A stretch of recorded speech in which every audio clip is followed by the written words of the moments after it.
So next up, we have FCC Commissioner Nathan Simington. He was nominated to the commission and confirmed in 2020. Prior to his experience at the FCC, he was a senior advisor at NTIA, really involved in all the telecom policy that NTIA was doing at that time. And prior to that, he was in the private sector with Brightstar as an advisor on telecommunications issues, which worked on device issues at Brightstar. So, really has seen kind of all aspects of government as well as the private sector. This is his second time to join us at the Encompass Policy Summit. So, we hope you will make it an annual tradition. So, we just want to welcome Commissioner Simington to the stage. Thank you so much. Thanks very much for that kind introduction, Angie, and for the opportunity to speak here today.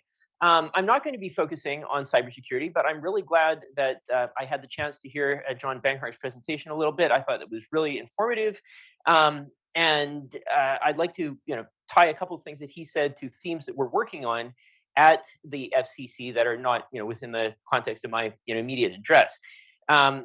First of all, he noted that ransomware went from zero in 2017, 2018 to a significant category today. We think signal hacking is on the same trajectory. I'm sure many of you folks have followed how signal hacking is becoming productized and how it's becoming increasingly available at a lower price point to less technical actors. And that means that the opportunity surface offered by pervasive wireless networking can turn into a threat surface unless we're equally proactive. There's an embedded assumption, I think, in how the FCC approaches this, that signal hacking is capital intensive and expertise intensive, and that as that's increasingly comes under challenge, we've got to enable industry to meet this challenge without getting in its way, and on the other hand, provide tools and incentives for industry to use. So my office is always happy to talk to people about that, and please call us anytime. We love to take industry meetings, including on issues that are not in the Commission's present voting pathway, because we need to get informed about what kinds of issues we should be teeing up, what sort of issues we should be researching and developing, and we recognize that sometimes waiting for an item to appear before the Commission will take far too long unless industry is proactively involved with developing that. So I also really liked his comment that it's not just the IT guy's problem. That's absolutely true. It's everyone's problem. But with signal security, I would say it's not merely that it's not the IT guy's problem, but it's actually everyone's opportunity, right? Because by getting to pervasively better signal security practices, people will be able to rely on wireless devices and wireless technologies and networking for more mission critical and safety critical functions, right? So it's pretty hard to hack a wired device unless you do it at the software control level, but you're not going to sneak into someone's factory necessarily and start splicing their wires so that you can hack their signals. But with wireless technology, that really is a little bit more how the threat surface looks. At the same time, if you can close that threat surface, you can radically reduce power consumption, increase flexibility, build out, have a much greater device density, and therefore deploy devices in applications that would not necessarily be available if each one had to be individually wired and powered. So there's a lot to talk about on that front, and our door's open. But that's not the theme that I'm going to focus on today directly. I just wanted to acknowledge that. Instead, today, I'd like to focus on the future of 5G as a technology, which I think could revolutionize private networking in the United States and allow this company to strengthen its international position in manufacturing, industrial, and public safety technology. Apart from its benefits to consumers, I know that many policymakers are counting on the 5G revolution to create new application frameworks and new industrial possibilities. Non-phone, non-consumer cellular devices are a product category that go from niche to viability at scale through 5G's capacities in latency, density, multiple planes, and network edge intelligence.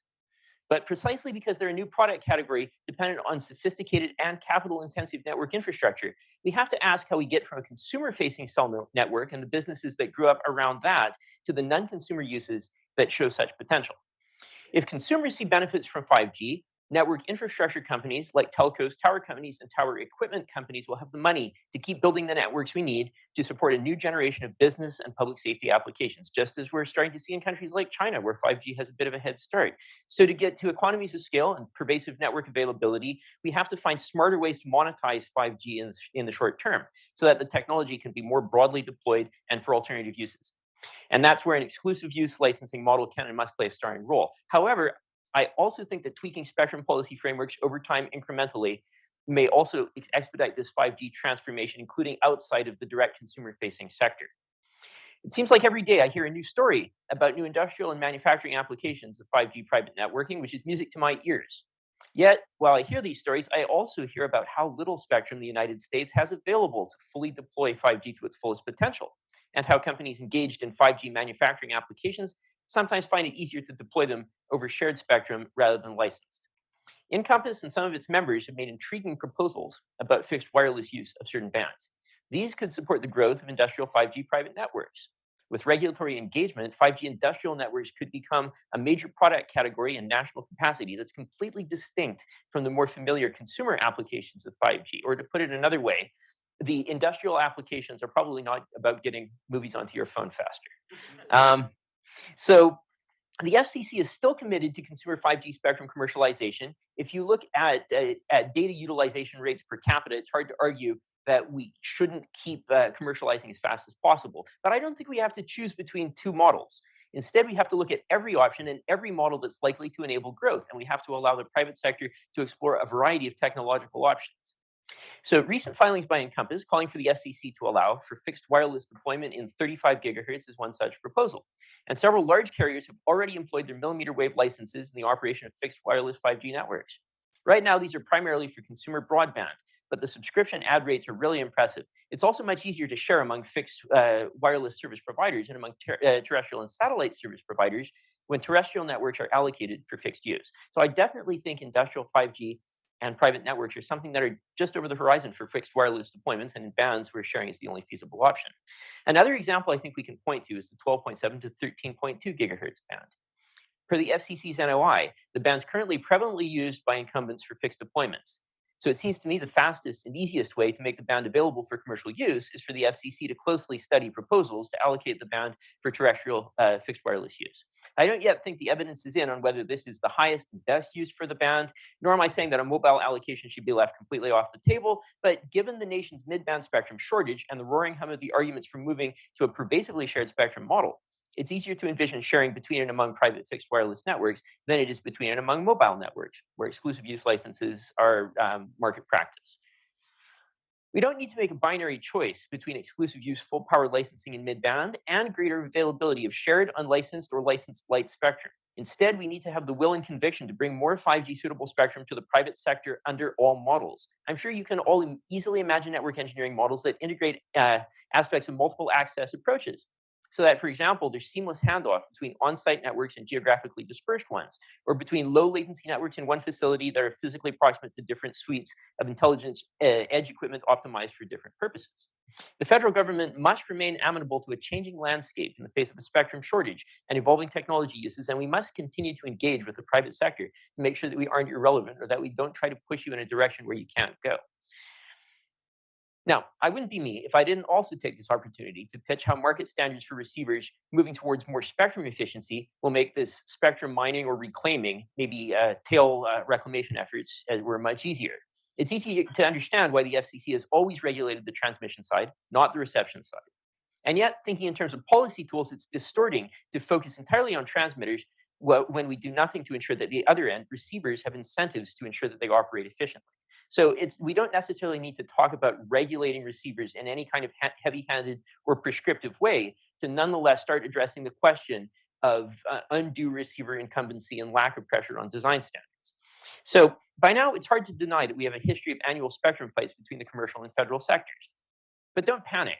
We know at the FCC that built to spec or any other kind of prescriptive standard would do more harm than good. And we want to make sure that industry has extensive input in how to scope and implement incentives in favor of receiver improvement, and also on where such incentives are and aren't necessary.